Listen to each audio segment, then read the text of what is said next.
Parasite Eve. If you grew up with gaming around the PS1 era, this name should be easily recognizable.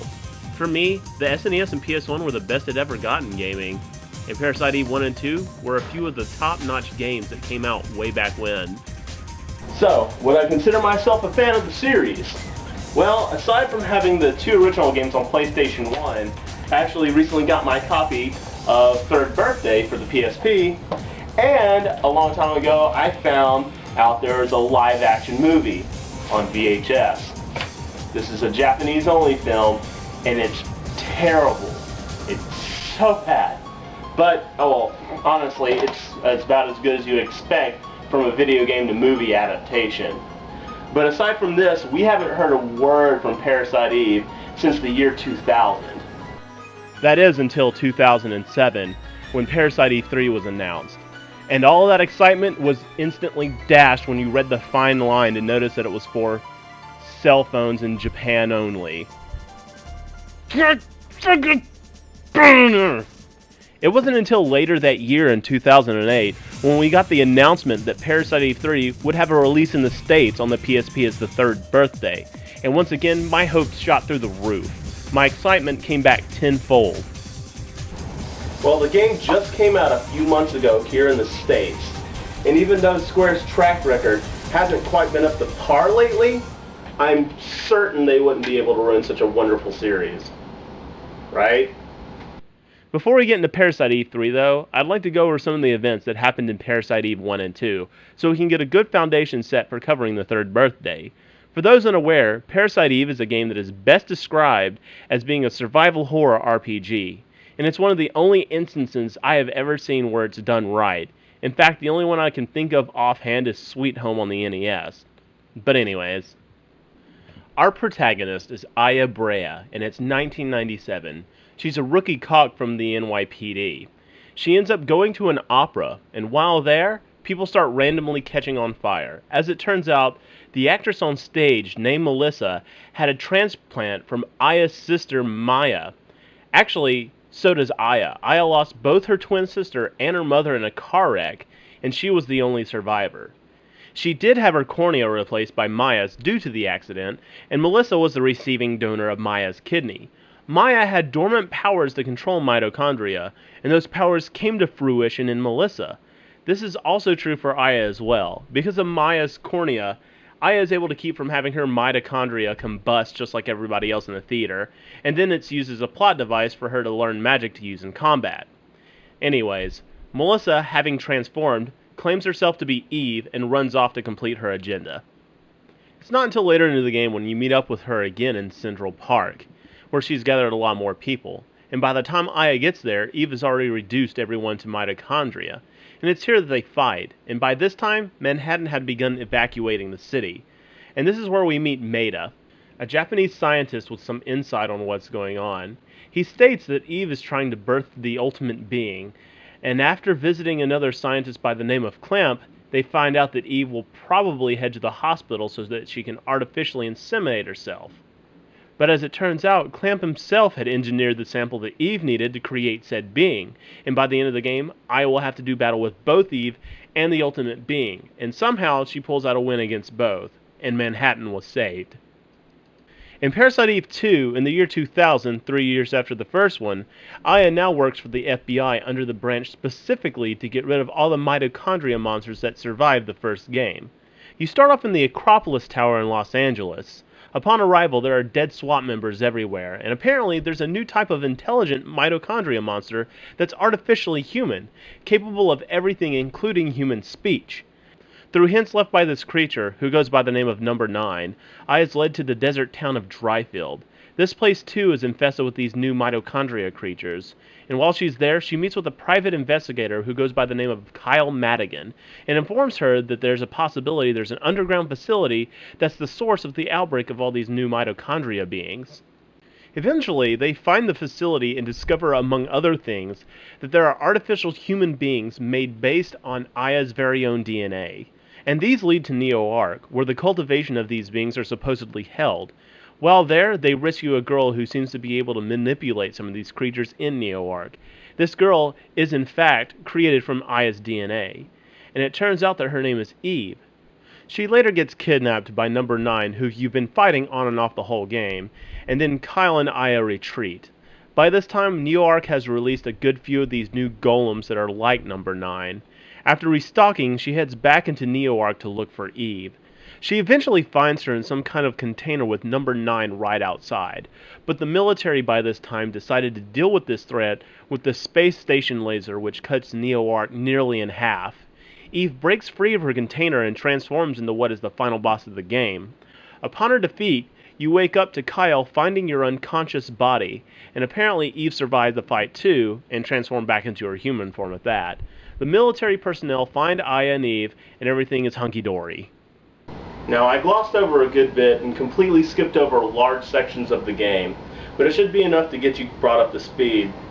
So, for better or for worse, let's get right on into it. Well, it looks like we're once again back in Manhattan. I think if I were to live in the Parasite Eve universe, I would have moved out a long time ago.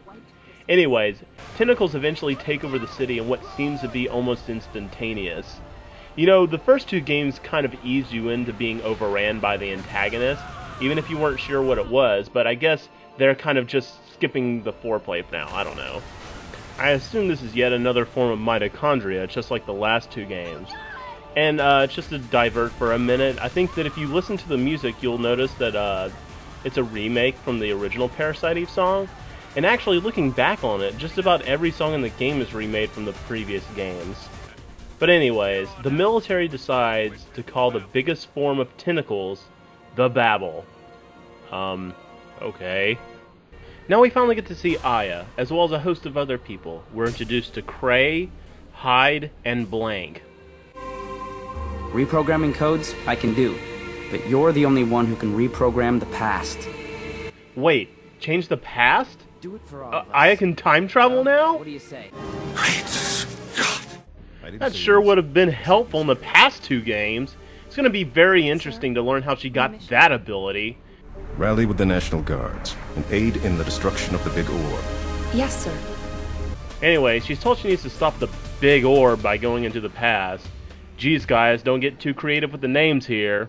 So she jumps in some strange machine labeled Overdrive, and off she goes. So you might be wondering if I kind of skipped something here. We don't know who Aya's working for, or who we're even fighting yet. But no, that game actually doesn't tell you a freaking thing. They just kind of throw you into your first mission with these people we just met, and they don't tell you a single solitary thing. Apparently that's not important right now. But what is important is that we're about to try out some combat. So let's get into that. In Parasite Eve, it was turn-based. You filled your time bar, you could either shoot, use typical RPG type items, or cast magic. It was very rich in RPG elements. You learn new spells based on your level, and stats such as max MP would rise accordingly. The green grid you see is the range in which you could shoot accurately with your gun. The guns were pretty interesting, especially later on in the game. You could eventually mod certain abilities into your guns so that you could shoot specific types of ammo or give you special perks in battle. In Parasite Eve 2, they changed a good bit. There was no longer a time bar, so you could freely shoot as you wanted. You lost a good bit of your gun customization, but you gained a lot in item customization. Based on your equipment, you could have some pretty neat stuff going on. Not to mention the secret and unlockable weapons like Squall's Gunblade that actually shoots as well as swing. You should try that sometime, Squall. What's the point of friggin' having a gun sword if you never shoot it? Anyways, magic came back, but this time you could upgrade the level of the spells. They were separated by elements, and if you maxed out an element, you'd get the ultimate spell for that element. It was still very rooted in RPG territory, despite no longer being turn-based. In Parasite Eve 3, they changed just about everything. It's got everything you'd want from a third-person shooter. You got a few guns you can switch to on the fly, you've got hand grenades, and you got some dodging mechanics. Though unlike other third-person shooters, like Resident Evil 4, there's an auto-aim that lets you lock on to targets, so mostly the battle system is you dodging enemies until they die from you holding the lock-on and shoot buttons. And there's enough chest-high walls to make Gears of War proud. And I mean that in a bad way. Gone is all semblance of magic. There's no spells, and there's not even MP. Also gone is the item management and usage. You won't pick up a single item the entire game. In place of this is the ability to dive between several random friendly AI units on the map. And while it looks like it's flashy and somewhat interesting, it doesn't compensate for just dropping about every semblance of the RPG elements that were in the previous titles. The only thing that made it from the past two games is the ability to use Liberation. It was the ultimate magic spell in both the original games, but here it just makes Aya move quicker with some minor stat buffs for just a few moments. It's a far cry from what Liberation used to be, that's for sure. Though it's welcome, as Aya doesn't really move any faster than a brisk jogging pace, which seems really inappropriate for being in the heat of battle. While watching the system in progress, it looks like you're doing a lot, but you really aren't. It's like watching someone running around in Assassin's Creed. What you see on screen might look like a lot, but all you're really doing is just holding a button or two and holding a general direction on the analog stick. Outside of that, you can kind of tinker around with modding your guns ever so slightly, such as increasing accuracy and such. And I don't understand why they dumbed it down so much. Like, in the past two games, you could increase some crazy things, giving you some really cool stuff, such as adding, first strike to a gun. Or in Parasite Eve 2, you could actually attach, like, a grenade launcher to an assault rifle and give it some, versatility in battle. In Parasite Eve 3, all you're going to do is, like, slightly buff up how much accuracy you got or how much damage it'll do to a certain enemy. And even then, that upgrade might downgrade something else. It's ridiculous. And the only way you're going to have access to these freaking upgrades is if you do specific tasks and missions that are more equivalent to freaking Xbox Live achievements. Like, go through a level without taking damage, or making sure none of the soldiers die.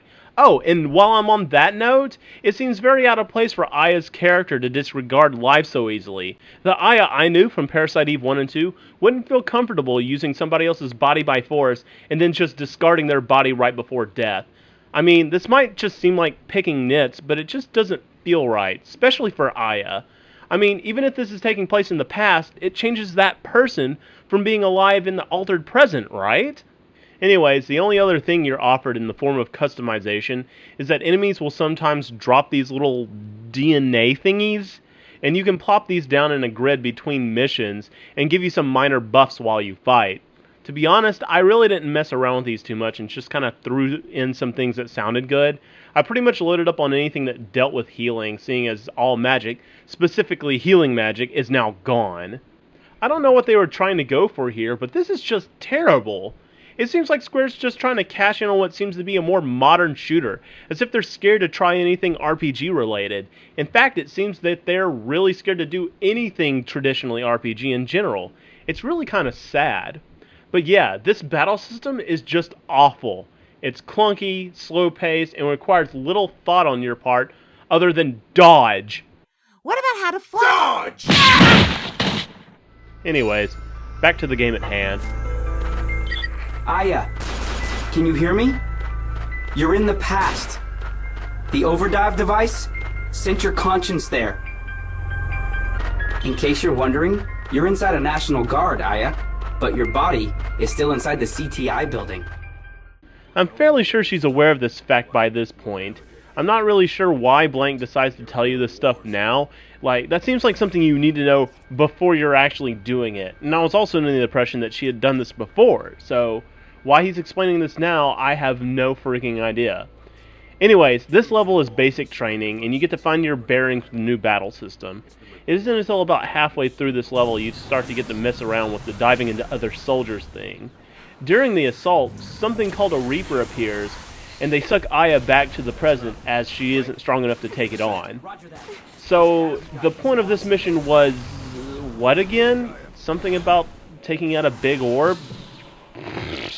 So, instead of waking up in the time machine she used to go back into the past, she instead wakes up in a jail cell.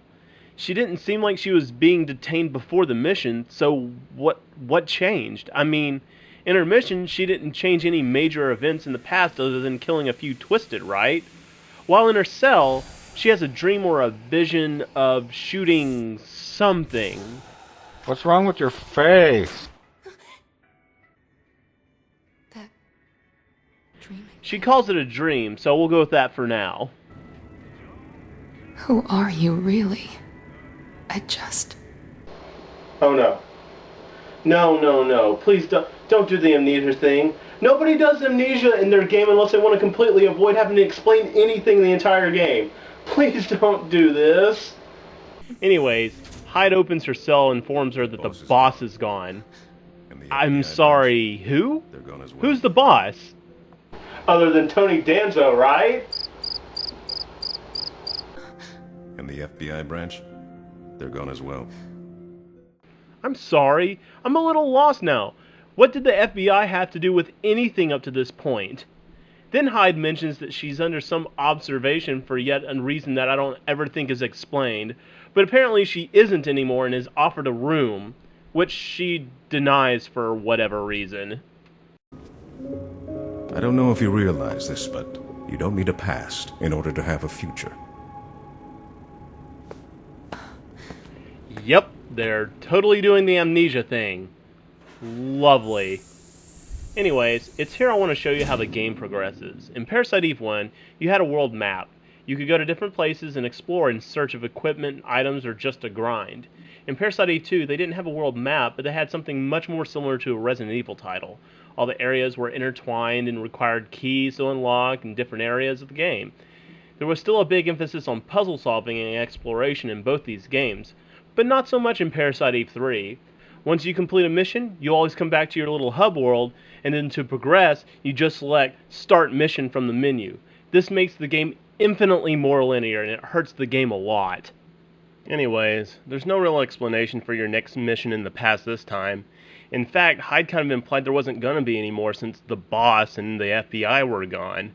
So I have no idea why you're jumping into the past now, but regardless, in she goes. And now, Aya's at a concert. And now Hyde is talking to you again. The objective is to destroy the Babel's core, the big orb. This guy needs to make up his mind. So apparently you're going to go try to get the Babel's core. Is this somehow different from the big orb mission that we failed earlier in the game? If so, then it sure didn't explain the difference. But before you can do all that, how about a boss fight?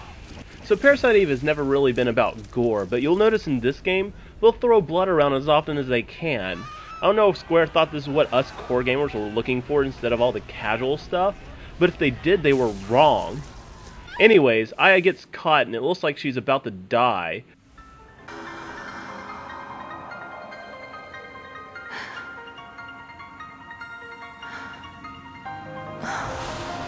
But she overdies at the last second.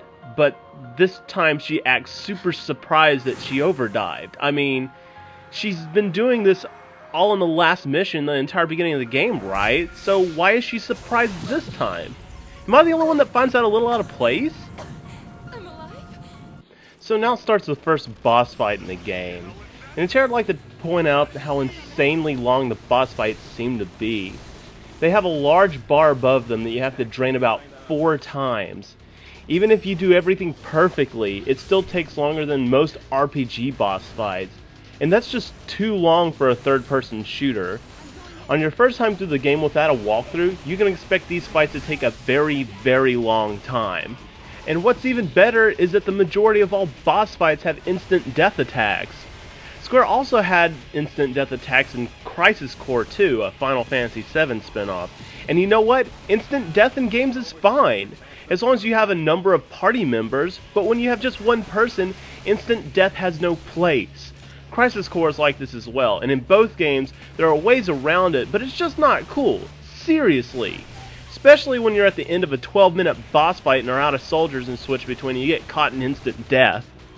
After the fight, Aya runs into a girl that reminds her of her dream.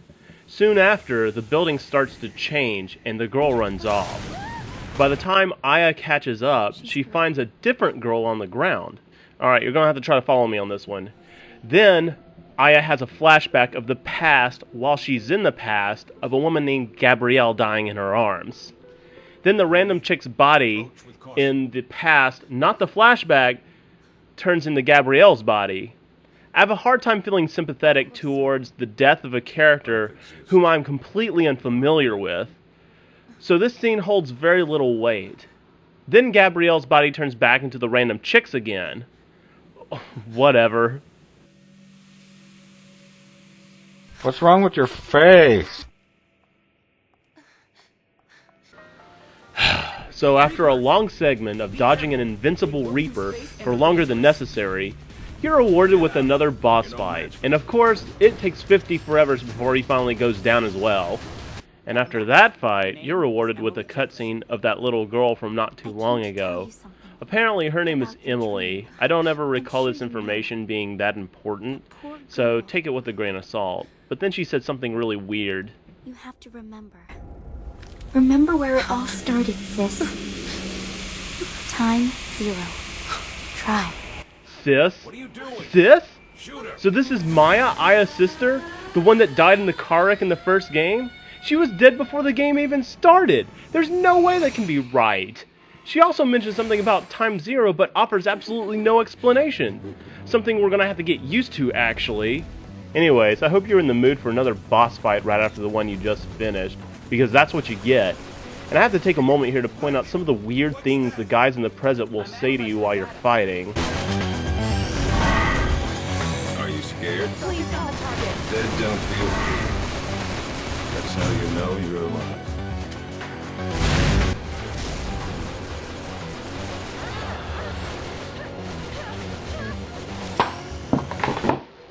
Anyways, upon this boss's defeat, she turns back into Emily, dissipates, and Aya absorbs her. Now, why Aya absorbs her, or what that does, is never explained. Like, other people in the game die, but she never absorbs them. She doesn't get a power from this, so why is this happening? I don't know. Anyways, after this, you get a cutscene of, to the best of my knowledge, is her twin sister Maya, which is only supported by the fact that Aya mentions that she looks like her. The only other person it could have possibly been would be Eve from NeoArc in Parasite Eve 2. But that was 10 years ago from this game, and that would make her, what, like 23? Yeah, exactly 23 right now. And she doesn't look 23 to me, so who knows? So Aya wakes up in her cell again, and it's here that I've got a question. If she goes into the past and changes it, and then goes back to the present, how does anybody know that the past was ever changed? Like, I'm assuming they don't really know, because no one mentions her success after coming back to the present. So how do they know that the overdiving system even works outside of Aya just saying it works? So Hyde comes back just like last time, and instead of mentioning that the FBI and the boss is dead, he mentioned that Cray died. Now, I don't know exactly what Aya did in the past to change the present to where Cray died, but apparently you get to go back and fix it. But before that, we finally get introduced to the boss. So, this is the guy we saved our last mission?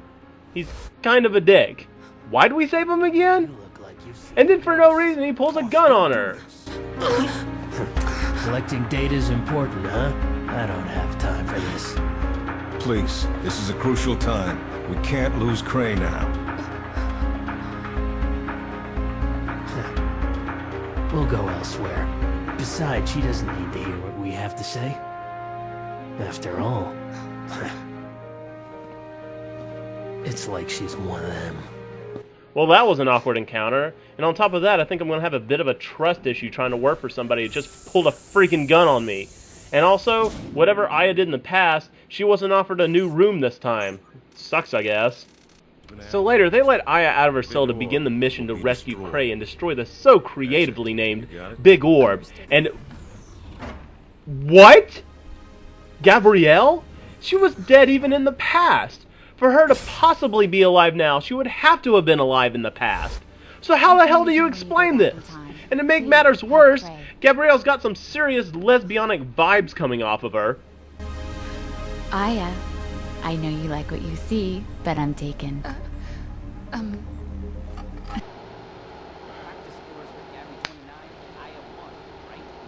Why?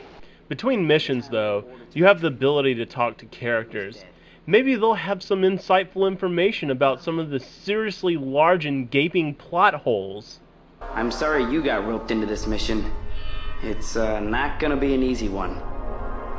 Wait, he's sorry that she got roped into it? As opposed to who? I mean, I was under the impression she was the only person even able to dive in the past in the first place. So who the hell else is gonna do it? So thanks, optional talk scene, for raising more questions instead of answering them. Anyways, Aya jumps into the overdrive system and off she goes on to her next mission. And by jumping into the overdrive system, I mean walking up to it and selecting Start Mission from a menu. This mission involves the same thing as the past view. Go from point A to point B without any side roads, optional places to explore, or puzzles to solve, just mindlessly shooting and dodging until you get to the boss. Looks like we got company. Eventually, Gabrielle from the past flies by. You know, the same Gabrielle that was dead in the flashback in Aya's memory while she's already in the past. Now, this scene kind of troubles me. Gabrielle talks to herself about protecting Aya. This puts another plot hole in what's already starting to look like Swiss cheese. Firstly, if Aya is currently divin in another soldier right now, Gabrielle would have no idea which one is Aya. And furthermore, she shouldn't even know Aya was on a mission from the future in the first place. Anyways, as Aya dives towards Gabrielle, you hear the Gabrielle in the present make some semi-lesbianic statement over the communications line. Be gentle. Now you're in a helicopter and you can shoot at the enemies with a sniper rifle. And there are sections of the game like this where I don't really see the point. You can't lose here. You're simply taking pot shots at the boss at your leisure. I don't see what the point of this is. And what's even worse is that they give you infinite ammo, so there's absolutely no way you can lose this. What's the friggin' point? And then, as to deliberately further my confusion, after Aya dives into someone else, the Gabrielle in the past looks like she's directly talking to Hyde back in the present. Chief, can you hear me? I hear you were able to convince the boss into letting Like, did Gabrielle also dive into the past too? I thought Aya was the only one who could do that. And even if that wasn't the case, there's only one overdive machine in existence. There is no way Gabrielle in the past could possibly be holding this conversation right now. Eventually, you finally make it to the Babel, which ends up just looking like another mess of tentacles. And instead of walking into it, she dives into it. I was under the impression you could only dive into people, not inanimate objects like buildings. Regardless, in she goes. Once inside, she finds herself floating amidst several bodies, and then cue a boss fight. This boss fight right here can take forever if you're not well prepared. First, you'd better be maxed out on grenades, and then you need to be lucky enough to have buses fly by to shoot at. If not, you're going to be here for a very long time. Now, remember how I said the battle system here was super basic and the only requirement was for you to really just dodge? Well, here you don't even do that. You just casually float around. So now the only mode of transportation is diving. But I guess I won't complain too much, seeing as, you know, you can at least die here, unlike that stupid sniper rifle section we just finished. And you probably will die because the boss, like many others, has instant death. Yay! After the fight, the Babel crumbles and Aya dives into a soldier outside its remains. Now this scene is interesting, as you'll finally get to see Aya the way everyone else sees her, in the body of someone else. But what bugs me is that Cray, who seemed to have survived, notices her right away. How did he come to that conclusion? Is it because she speaks in her normal voice? And if so, why would her voice be hers if she's in somebody else's body? So at this point in the review, I think it's a little obvious that, I don't like this game. And you might think what I'm doing is nitpicking, but these are seriously just questions that anybody should think of and wonder why. This doesn't make any sense. I mean, Parasite Eve has always been known for kind of going out there a little bit, but it at least kept some consistency and made sense to a good degree. This does not make sense. They leave too many things open, and my head is going to be very red right around here by the end of this. Anyways, Aya tries to contact Hyde to tell him that everything's good on her end, but something is amiss. Tony Danza, the boss, tells Aya that they lost Gabrielle, and that he'd lead her to where she is. Okay. When you get there, it turns out to be a trap.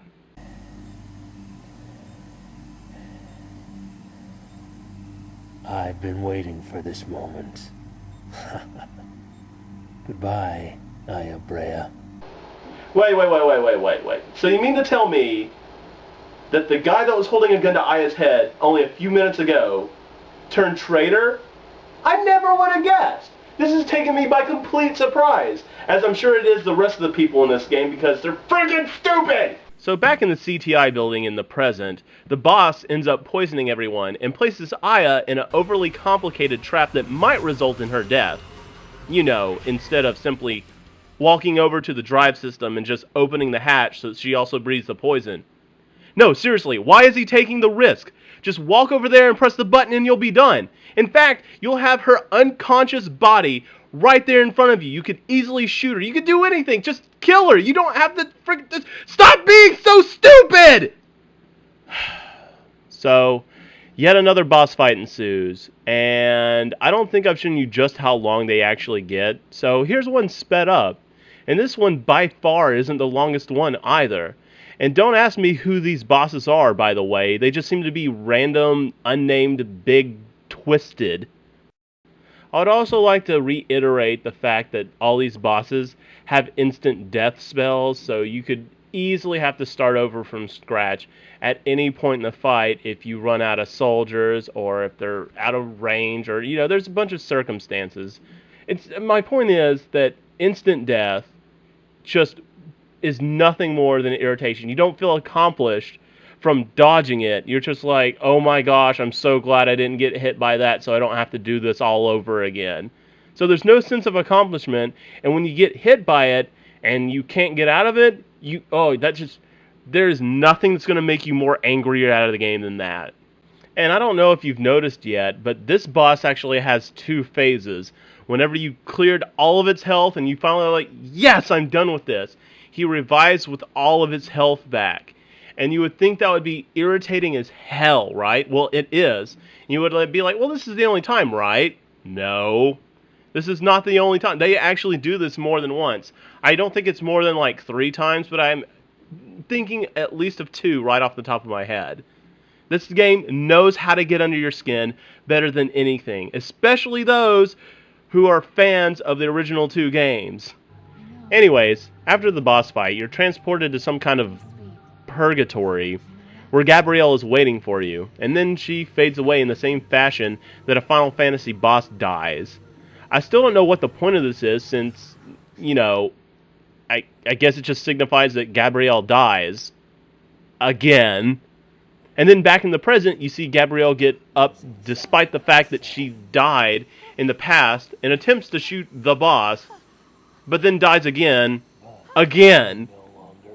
Then, back in Purgatory, Aya hears a disembodied voice, and then says, My dreams. My memories. Eve. It's Eve? Eve from Parasite Eve 2? That's impossible. Firstly, this is 10 years after the second game, and she was 13 then. She'd be freaking 23 now. And besides that, earlier in the game referred to her as her sister, not as her adopted daughter. I mean, at the very least, she could refer to her as her adopted sister, but I didn't even know you could legally adopt a sibling. None of this makes any sense at all. Maya's your sister, you freaking artard! So Eve appears and walks up and grabs the hand of Kyle Madigan. So it's here that I think I'm starting to pick up on at least one thing out of this mess. In Parasite Eve 2, if you did a large list of very specific and easy to miss things, you would get the good ending. A lot of people didn't even know there was a good ending, just the normal and bad.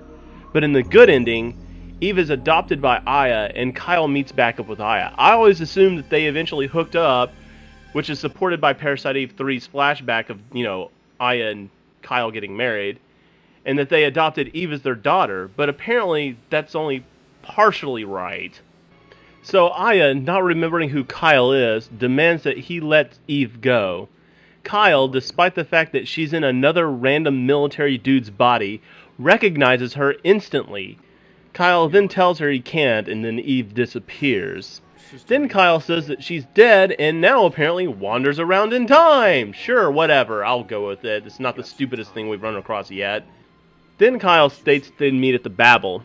Wait, didn't we just destroy the Babel this very mission? How would that be possible? Damn it, just when I thought I was starting to figure what's going on in this game. Anyways, by the end of the scene, Aya leaves the soldier's body she's in, confirming that it wouldn't make sense for Kyle to recognize her, and then he confirms his identity, and then Aya heads back to the present. Well, kind of. She goes back to the time when she was in the jail cell again, before the boss kills everyone. I think that's a bit more convenient that everyone dies, and it just so happens that she returns to the present before that all happens. And something that's equally convenient, Hyde mentions that the boss is now gone. Well, where the hell did he go? Also, the FBI is gone again, too. This is the second time the FBI has been mentioned, but nowhere in the game have I ever seen the FBI. So, what relevance this has, I have absolutely no idea. So now she gets offered that room again, finally. Hurry, Aya! It's your chance to get some new digs! But instead, Aya asks Hyde to run some information on Kyle and Eve, which is probably the first smart move anyone has ever made in this entire game. Rhea, a relative of yours? My younger sister. And it still feels awkward referring to Eve as her sister. So everything's back to normal at the CTI building, well, as normal as it gets anyways, and Cray, just like Blank did earlier, acts as though Aya isn't the only person that can travel in time, when it's been firmly established that only Aya can dive. You gotta be shitting me. Entire troops were annihilated, and you're sending her? Who else are they gonna send, Cray? Mind telling me that? No? Then shut up! Everyone knows you can't control the fate of a soldier. They'll survive, if it's their will to survive. Oh really, Cray? So you mean to tell me to not die in a war, all you gotta do is just firmly believe that you'll survive and you're golden. I'm starting to regret going back in time and saving your dumb ass. They'll survive, if it's their will to survive. Who knows? She might even be able to change that. Don't you start, Hyde! You keep your mouth shut too! This incident was the cause that triggered the growth of the surrounding Babels.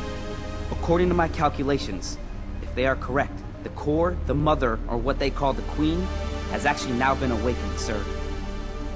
It's now revealed that there are several Babels, despite the fact there was just the Babel, and that we finally are able to pinpoint our antagonist. She's called the Mother, or Blank says that they call her the Queen. According to my calculations, if they are correct, the core, the mother, or what they call the queen, has actually now been awakened, sir. Alright, Blank, I'll play that game. Who exactly is they?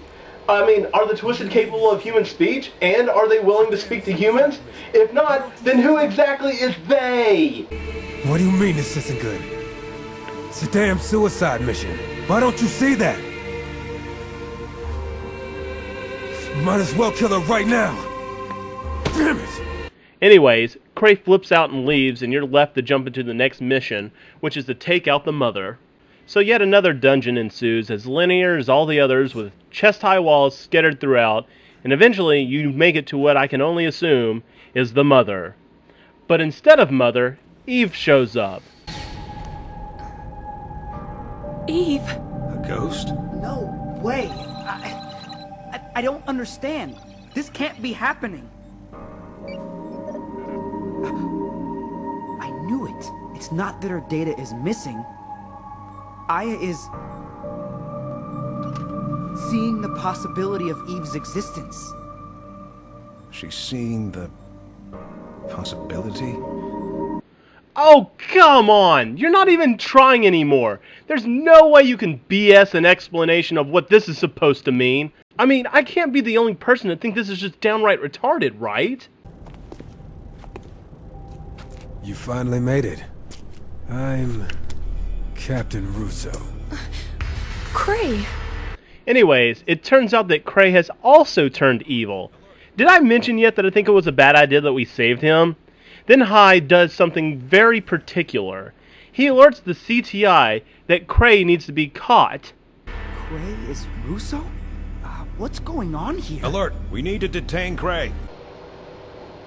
Now tell me, what exactly is that going to do? Detaining Cray in the present isn't going to change anything what's happening in the past right now with Aya. If you threw Cray in a cell, that would change nothing, because what Aya and Cray are doing right now in the past, to them has already happened. So what is that going to accomplish? Back in the past, Cray calls Eve Isabella and says that she's his daughter. My daughter. My only daughter. This is yet another thing that was never explained. Why does Cray think that Eve is Isabella? Why did Cray turn on everyone to begin with? How did he know to turn evil at this moment in the past when everything was fine in the present? Why am I still questioning this freaking game? Cray warps into Eve, and Aya hastily dives in their general direction. I don't know exactly what she was planning to accomplish by this, but apparently diving randomly isn't a bad thing, even though that sounds like something that could very easily go bad. You know, kind of like Nightcrawler from X-Men if he were to, like, bamf into a solid lump of something, but whatever. When Aya comes to, she's back in that purgatory place that Gabrielle and Emily were in, but this time Cray is there, and he's no longer evil anymore.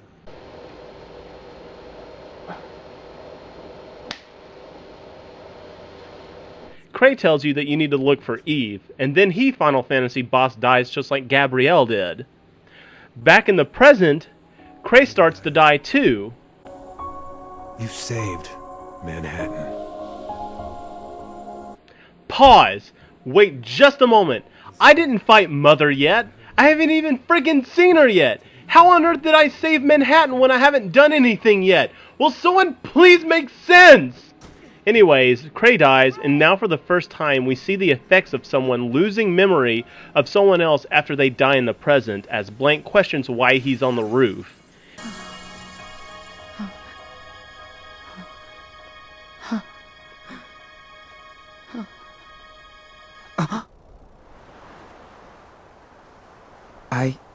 What am I doing here? And then you can clearly see in the background that the Babel is still rather whole, confirming the whole saving Manhattan thing to be a crock of shit. Now it's 2 months later, and the Twisted have completely overtaken New York. Yeah, Cray, so much for Aya saving Manhattan, right? The military is setting up one more final strike to take down Mother, and if that doesn't work, they're just gonna nuke all of New York. Honestly, they should have just done that to begin with. Evac the city and just wipe it out. Now, something really weird happens. Aya is no longer with the CTI. In fact, she doesn't even mention what happened to them. She's now operating from some rundown shack with Maida, that scientist from Parasite Eve 1. It's here that I want to take a second to go back in Parasite Eve 1 for a moment. In Parasite Eve 1, Maida was a very quiet and humble person. He was very socially awkward and he mostly kept to himself. In the game, the only time he'd ever come out of his shell is to give Aya some random lucky charm before a dungeon, and at one point he was so bold as to try to sit next to her during a concert at the end of the game. But even then he got frickin' shoved out of the way by an 8-year-old. I don't know what happened between then and now, but this guy went from quiet to super ultra creeper. Everything this guy says has this really creepy vibe to it. I think I like the guy much better when he kept to himself. Watch you and your vitals as you dive, without any interruptions whatsoever. Just you and me. Also, he mentioned that Aya can dive. Really? I was under the assumption the only reason she was able to do that was because of that machine in the CTI building. I guess Maida must have made one of his own. Then we get to see a flashback of the CTI building in shambles. Again, we don't ever get explained to us what exactly happened, just that it was wrecked. You know, because that's not important information or anything. Anyways, your missions from here on out will take place in the present. And now we're going to take on the Babel for like the 4th or 5th time. And wait, what? Aya can dive? And it's the present? Since when was this mentioned? Not once was it stated that her diving into people and diving into the past were two totally different abilities. You know, because this wasn't also important information. And it doesn't make sense either, because when she was diving into her past, her physical body was somewhere, and that's why she was able to dive between so many people at once. What happens to her body once she dives into somebody else? Does it just collapse on the floor somewhere? And, you know, if someone was to walk up and, like, just poke her in the head with a stick, would she just die? I mean, This is never explained. This is some very simple things that need to make sense, and you can't just overlook this stuff. And this is where I'd like to recall earlier in the review I mentioned it was against Aya's character to so casually use innocent people's lives the way she does. But I guess since it was in the past it wasn't such a big deal. But now that it's in the present, when you take over someone's body, it's really them in the present, and when you bail out of them just before death, they really die. And Aya doesn't seem to have a single problem with this. This is 100% outside of Aya's character. Watch closely, guys. Square is ruining this character right before our eyes. So here it is, guys, the final assault on Mother. You know, kind of like how the last mission was. But this time it's for real. There is no explanation for why Kyle Madigan is here. The surrounding babbles are connected underground. And partially through the mission, you hear that Kyle is here, and that all the other babbles that sprang up over the past 2 months are all connected to this main one. And it's here we finally get our first puzzle-like mechanic that doesn't involve shooting something to death. And to my knowledge, it's the only puzzle in the game. You have to run around and plant C4 on certain parts of the building. You walk up to the indicated area and hit the X button. Such creativity! Later on, you go back to more shooting minigames, so I hope you enjoy this little diversion. I remember in both Parasite Eve 1 and 2, there were some really creative and very thought-provoking puzzles in the game.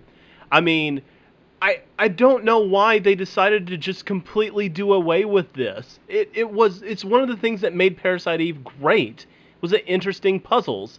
And now we've got nothing. Okay, it's here I need to call Square out on something. I don't know if you noticed yet by the footage, but Aya will slowly start losing her clothing as she fights.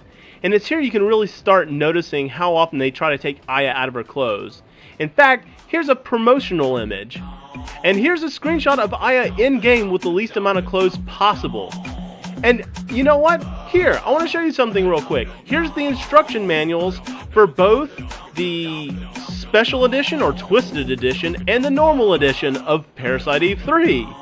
I mean, really, Square? You thought this was necessary? Like, I remember the shower scene from Parasite Eve 2, and that's all fine and dandy, but this is too much. Aya went from a wonderfully developed character from Parasite Eve 1 to a woman with no past, who doesn't care about people's lives, and is nothing but a piece of ass on the side. I'm sorry, but Aya should never ever have any characteristics similar to Bayonetta, who also loses clothing as she fights. If I wanted to see Aya Brea in lewd positions or scantily clad, I'm sure the internet would be more than glad to help me find that. I don't need any help from you, Square. Alright, sorry about that. Anyways, you finally make it to the end of the dungeon and... The babble will be no more. Oh, Maida, please stop talking. So after you finish planting all the C4, you get trapped into the room with all the explosives, and then all the soldiers around you are starting to talk about how, you know, they regret dying, but it's cool that they're dying for their country, they'll die as heroes, blah blah blah blah. And then a helicopter crashes into the building, giving Aya the ability to dive into a helicopter outside, and ensues in a nice little helicopter minigame. While flying around, Maida mentions that you can save the other soldiers by stopping the babble from attacking. The C4 was on a damn timer! How was killing Twisted gonna lengthen that timer? Well, actually, come to find out, they didn't even start the timer yet, so I don't understand why everybody's freaking out so badly when they had plenty of time to save their soldiers before blowing up the place. So, I have no idea. Anyways, they start the timer, and the building immediately blows up. I guess they put a 2-second fuse on the timer. Whatever, I'm not gonna complain. But now that the C4 we spent the entire mission planting has blown up, we're done here, right? We blew up the babble, it's done, it's over. Aya, I found him! Kyle Madigan is on the top tier of the tower. Wait, tower? Which tower? The tower we just blew up? How is that possible? We just blew it up! It shouldn't be there anymore! I just saw the damn thing explode! I mean, what was the point of this entire mission? Why were we planting C4 if it did nothing? Oh my gosh! Sorry. Anyways, When you get to the top of the tower, Kyle is in fact there, just like Maida says, and... I know you, Aya. I know all about you. Your hair. Your back. And your lips, too. Alright, stop right there. I want to point something out real quick. Throughout this game, we've learned that whenever Aya has been diving around, she's not in her body. She's in some random military dude's body whenever she's doing this stuff. So that means that she's actually in a dude's body right now, and Kyle looks like he's about to make out with a dude. Yeah, that makes things a little bit more awkward now, don't it? Kyle. Anyway, so Aya actually ends up shooting Kyle, and instead of dying like most people do when they get shot, he morphs into a boss. So, when the boss fight starts, one of the first things you'll notice is there's a timer at the bottom of the screen. What's that for? Well, Maida clears that up for us. Aya, the countdown has begun. Or not. The countdown for what? The C4 was already detonated. See, look, I'm showing footage of it right now. This has already happened. So what the hell is going on now? I wish I could go 5 minutes without finding something inconsistent in this game. I've been trying, I swear, it's just not possible. So, you end up killing Kyle, and you're warped yet again to that purgatory place. And Eve is there. So now we get to see a little flashback again, this time with a little more detail. At Kyle and Aya's wedding, they get shot down by some unknown military personnel, and it appears that Aya shoots Eve. Then she goes and gloats over the body while bleeding heavily, and the military personnel are just kind of standing around doing nothing now. I've never seen a group of soldiers shoot at a target, and if that target survives, just kind of sit there and not finish the job. Weird. So when Aya comes to, Kyle undies, because, you know, people can do that, and Aya rushes to Kyle to confirm what she just saw. And in response, he says, Eternity is inside of you. I wish someone, anyone, one solitary soul in this game would make the slightest bit of sense. So then the babble transforms, and you get a shot of Hyde acting all evil, also saying really cryptic stuff. And to top it all off, you never find out what that timer during the boss fight was. Was it a timer for the babble to transform? And if so, how would anybody know the exact moment that would happen? The babble is an overdive system? So cutting to the chase, Maida explains the now transformed babble is now a functioning overdrive system. But of course, he can't mention that without saying something creepy as hell. How sweet your tears must taste. Of course, to live also means to hurt. And you will, repeatedly. Ugh. Oh my gosh, I want the old Maida back, please! As it turns out, Hyde is a completely different species as anything else that we've seen so far. You know, he's not twisted and he's not human. So Maida, on the spot, comes up with a name for him. I've dubbed them the High Ones. High Ones. I see Square's keeping up with their creativity and names. Anyways, it's off to the new overdrive babble.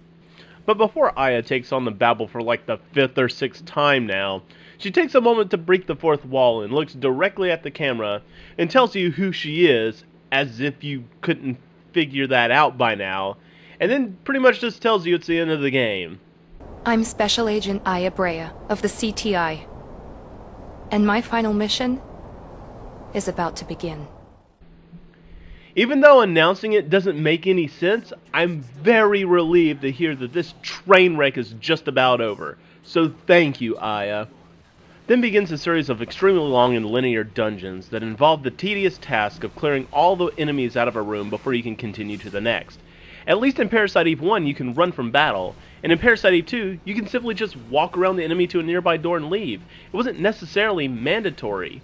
And that makes the fighting in this game all that more frustrating, that you absolutely have to kill every single enemy before you can continue. There's no picking and choosing your battles. And eventually, you run into an enemy called a Mudflap, and this guy is special.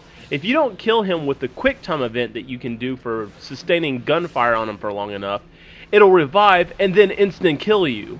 It was bad enough when these bosses had insta-kill, but now the enemies too? Such fun! So what's waiting at the end of this long-ass dungeon? The Mother? You know, the boss we've been hearing about the last half of the game, but have still yet to see? No, it's a Reaper, one of the enemies that we got chased by at the very beginning of the game. And for some reason, this one's uber powerful. It takes a good 8 minutes or so, even when you're doing everything right. And this is another one of those cases where the boss, after you drain every last bit of its HP, gains it all back and you have to do it all over again. So yes, this takes forever. But after you kill it, you're finally free to go to the Mother and end all this. Actually, that's a lie. That would be convenient though. Instead, we catch up to Hyde, and now we finally get to figure out where all these Twisted came from. We've been going this entire game without knowing what they really are, and I assumed they were some form of mitochondria creatures just like the last two games. But no. All the information we're given this time is that the Twisted came from the future. The Twisted come from the future, and I destroy them. Really? That's it? We're here at the end of the game, and all you're going to tell us is that they're from the future? Yeah, well, screw you too, game. And apparently the events that have been happening in the game have been happening in a never-ending loop, and Hyde is the only person who's aware of it. I guess it's kind of like the endless summer season of Haruhi Suzumiya, and Hyde is Nagato. But apparently Hyde has a trick up his sleeve to stop this from happening again or whatever. We are at war with the Twisted. Every time one of us dies, the time-space power structure is consequently redesigned. And the Babel grows in strength. And that's what I used as an advantage. Our species became the foundation of the Grand Babel.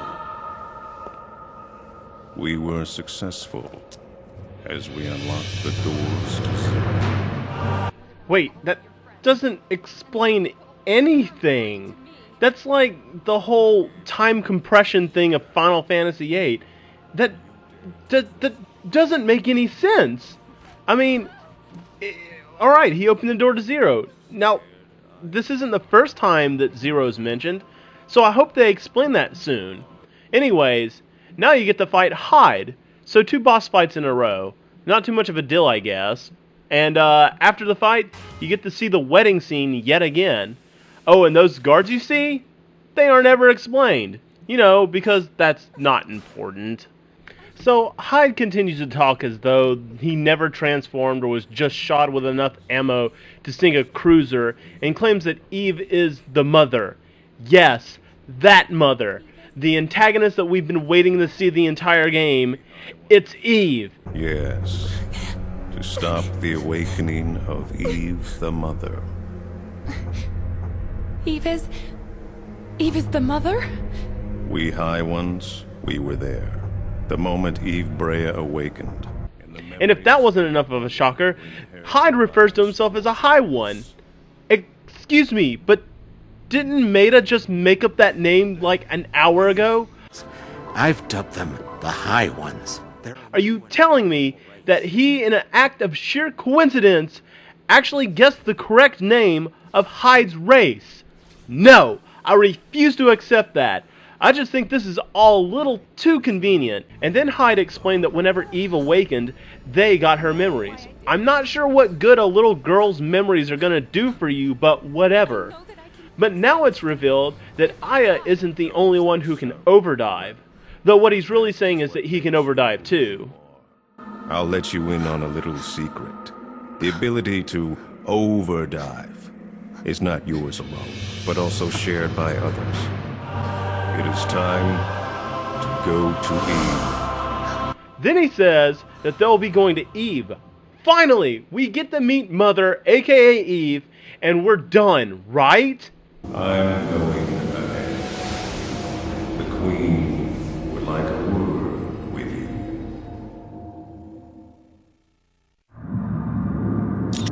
Damn it! No, apparently we get ditched for another boss fight, this being the third in a row now. But he says we're going to go fight the Queen. I distinctly remember Blank earlier in the game saying that the Queen and Mother are one and the same. The core, the Mother, or what they call the Queen, has actually now been awakened, sir. In fact, Blank states that the core, the Mother, and the Queen are technically all the same thing. So why is it that Hyde right now is making a distinct difference between the Queen and the Mother, who is supposedly Eve? Is a little consistency really that much to ask? Is it? I mean, just a tiny little bit. I guess it is. But anyways, this boss fight is just like when you first dove into the battle. Nothing's changed, and it really feels like this fight was just kind of thrown in there just for filler. But, you know, we just got through fighting a few other bosses already, so I don't see why they would want to, you know, lengthen this any more than necessary. This fight is completely arbitrary. So after your third boss fight in a row, you're warped back to Purgatory again. But this time you can freely run around, but don't get used to it because eventually you'll catch up to Hyde. And wherever he is, time is frozen, and after some cryptic dialogue about Time Zero and Eve again, you get to fight Hyde, making this the fourth boss fight in a row. Now this is getting a little retarded. So for some unexplained reason, you can't dive into anyone on the ice rink, but Hyde is freely jumping from person to person. I don't know why all of a sudden can, but it really doesn't matter because you're not supposed to win this fight anyways. Once you die, you'll end up in an even more purgatory-looking purgatory, and you're greeted by all the protagonists who have died thus far in the game. Now, Hyde explained in an earlier scene that all these people are High Ones, but if that were the case, wouldn't they be supportive of Hyde's plans? But anyways, now you can dive into Cray, Blank, Gabrielle, and Kyle, which is weird because since they're dead, they shouldn't have any tangible bodies to even dive into. But apparently, that's not an issue here. So, along with the aid of the Cadaver crew, Aya's finally able to take down Hyde once and for all. Let's go beyond Zero. But wait, we haven't even gone to Zero yet. Why would we go past it? I mean, I don't even know what going to Zero means yet, so Hyde is making 0 sense right now. Get it? Zero? Holy crap. So Hyde transforms again. You get to fight him again. This is the 5th boss fight in a row. Make it stop! At least this fight you're given practically unlimited liberation, so it makes things a little bit more bearable. So once you beat Hyde for the 50th time, he Final Fantasy boss style dies too, so you know it's legit this time. It's Time Zero. The place where eternity begins. So this little ball of light floats towards Aya, and she recognizes it as Time Zero. What? That ball of light? How on earth did she come to that conclusion? Anyways, I guess the way you activate it is by staring blankly at it. So Aya does, and she's warped to the infamous Time Zero! So you're greeted by Cray, Gabrielle, and Emily outside a church talking about Aya and Kyle's wedding. So wait, you mean to tell me that the entire game, that all the CTI members just happened to be friends before the Twisted ever existed? That's a pretty big coincidence, you have to admit. Anyways, just like all the other flashbacks up to this point, some random military people burst in and shoot the crap out of Aya and Kyle, and as well as the preacher. Again, I just want to point out that this is never explained why these guys are actually here and shooting down an innocent couple trying to get married. But you know, that's apparently not important enough for us to know, so whatever. Anyways, Aya wakes up in her body just after it was turned into Swiss cheese. I bet she was really hoping that would have happened a few moments ago, just before she would have to endure the searing pain of being riddled with bullets. But as it turns out, she never shot Eve. She pointed a gun at her, and Eve falls to the ground. So that blackout and the gunshot sound effect we were hearing every single time they went back to that flashback was just a plot device. Even that scene where, you know, she started gloating over her dead body, that all didn't happen. When Aya comes to, she seems to be having some kind of identity crisis.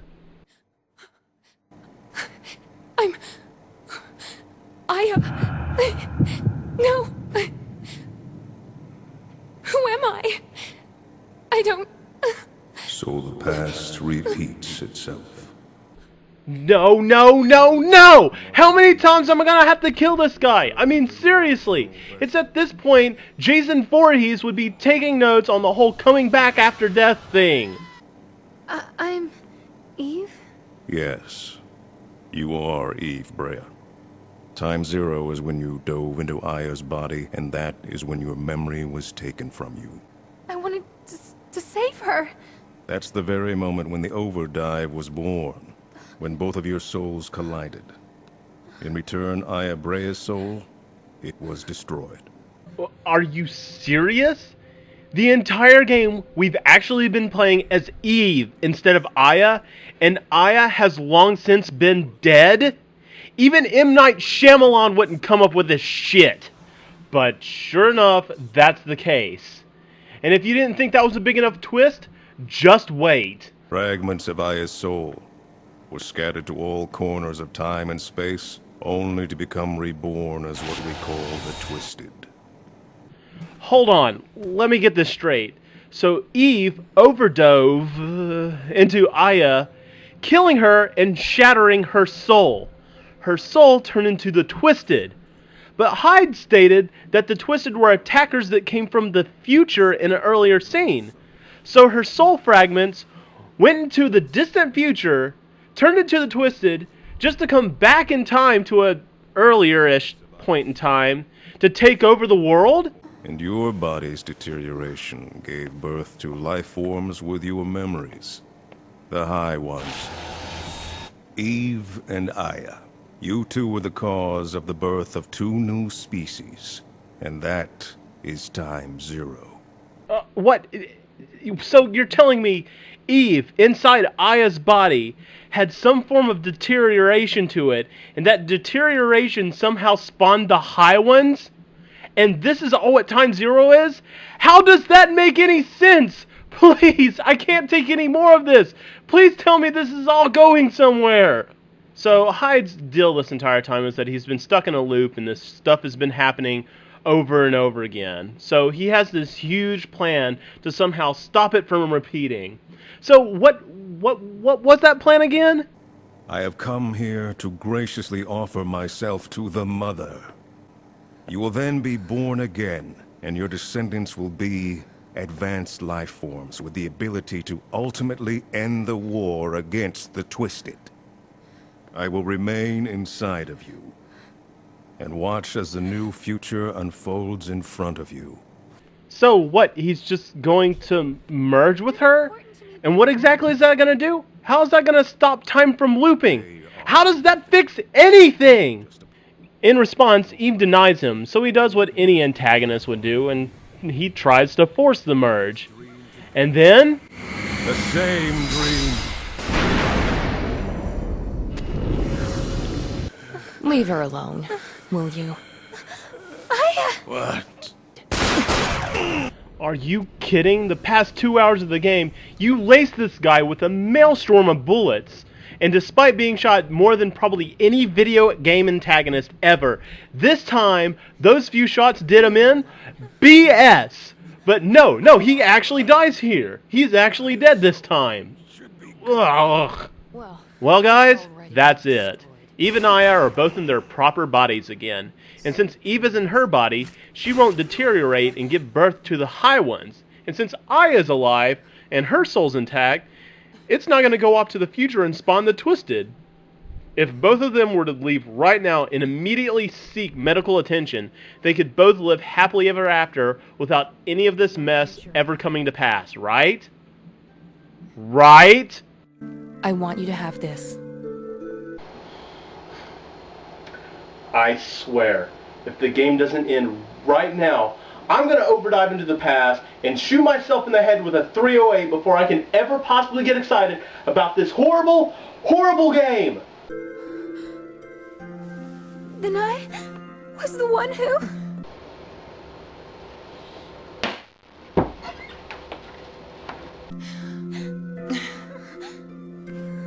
Listen.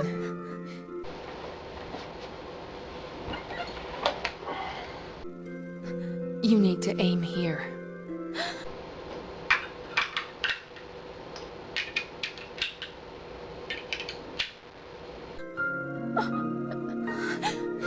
Right now. I just can't. I can't do this. Of course you can do it. Go on. I just want you to stay.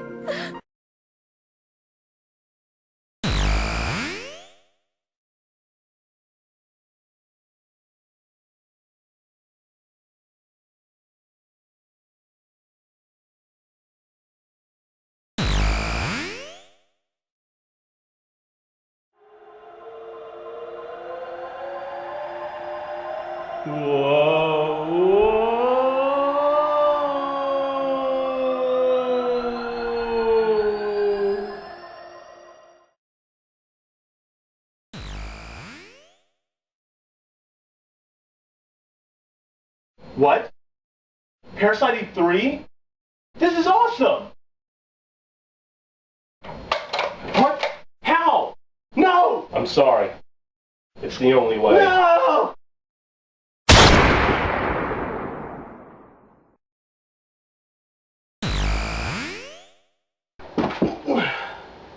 I did it. I killed myself in the past, and I'll never know about that terrible, terrible game. But wait. If I kill myself in the past, I don't exist in the present. No!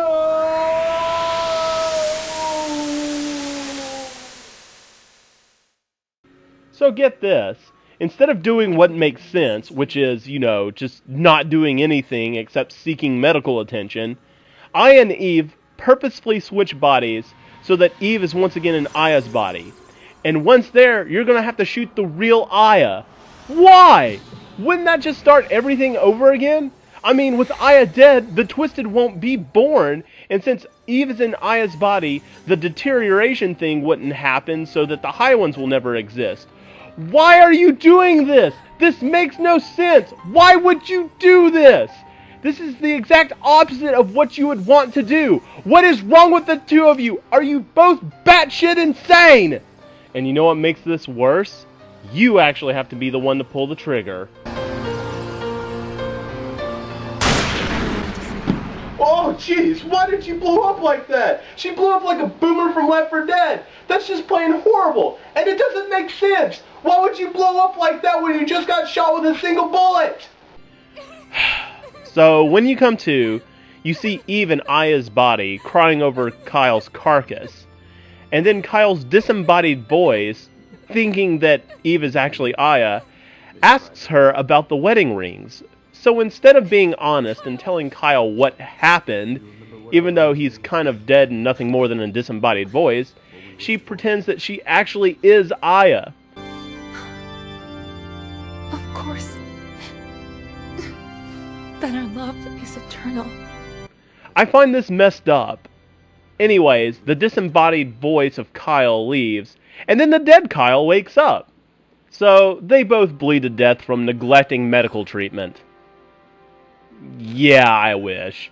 No, what happens is the giant ball of light magically undoes their wounds, including the preacher, but not Aya in Eve's body, the one that just got shot.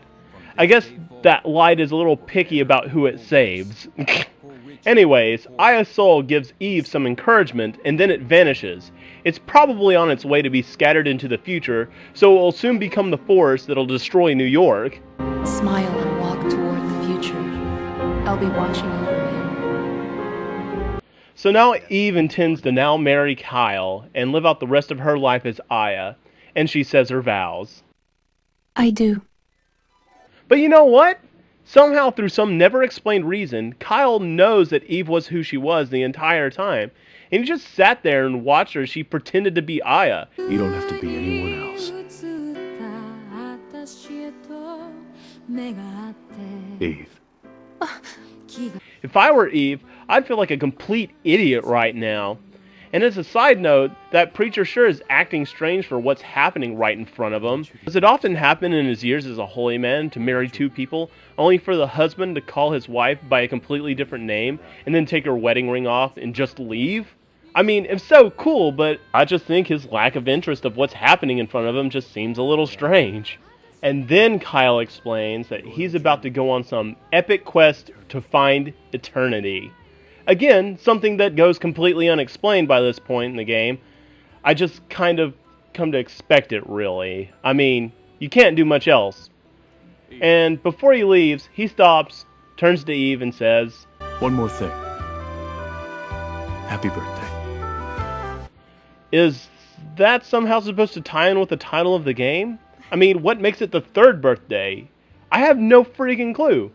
And that's the note the game leaves you with, and you're finally treated to the credits. Well, that's it. No extra scene at the end of the game and a desperate glimmer of hope to try to make sense out of the story. All you can do is save your game and play in like a kind of New Game Plus mode, as if anybody would want to do that. And I'm at a loss for words as to how to sum this game up. I can honestly say that I've never seen a series go so badly so quick. Parasite Eve 1 and 2 were classics, and the third is making a mockery of the first two. And it seems to be a reoccurring theme with Square lately. For example, Final Fantasy Tactics is another fantastic game, and they made a sequel on the Game Boy Advance with Final Fantasy Tactics Advance, and they ended up ruining that game with the laws. You're restricted from doing certain abilities in fights that are selected at random, and if you do them, a judge will give you a yellow card. Yes, like in soccer, and if you do it again, you get a red card. And then your character goes to jail. And if this happens frequently enough, they'll get permanent stat debuffs. And you may think that's no big deal, that you simply just won't use whatever's outlawed in the fight, but tell me what happens when you go into a fight only to find out that swords are against the law, and you have counterattack on a character that uses swords. You're plain screwed. And there are several other instances where you just simply can't help it. Or what about Final Fantasy VII with Crisis Core? They added slots to the battle system, and these slots determine if you use a limit break, or certain summons, or even freaking level up. Because of slots, you can wind up summoning Ifrit on a battle full of bombs, only to heal them and give them enough time to blow you to ash. And leveling up based on slots? Are you crazy? And don't even get me started on Final Fantasy series as a whole. Not too long ago, Square actually issued a letter apologizing how bad Final Fantasy XIV is. And you know what you have to look forward to? Final Fantasy XIII sequels. Yay! And Kingdom Hearts? I hated the series to begin with, but even hardcore Kingdom Hearts fans are getting sick of the recent titles they put out, like 358 divided by 2 days and Birth by Sleep. And what do they have to look forward to? Dream Drop Distance? Square, stop it. No, seriously. Stop it! Stop it or I'll bury you alive in a box! Square, you can't keep doing this. You're treating us terribly. And I find that amazing because back in the SNES PS1 era, you couldn't have done wrong if you tried. But Parasite Eve 3, that's all I can take. I can't take anymore. You're not ever going to see another dime from me again. And I suggest everybody else to do the same until they decide to actually put a little thought and care into their product, or even better, act like they care about us, the fans. Guys, if you want a good game that does time travel right, while also telling a story that's amazing, get Radiant Historia. It's an Atlas title and it's amazing. As for this, just avoid it at all costs. You don't want anything to do with this. Anyways, guys, thanks for checking out the review, and I'll catch you guys later. If you got a big old booty and you know that you're a cutie,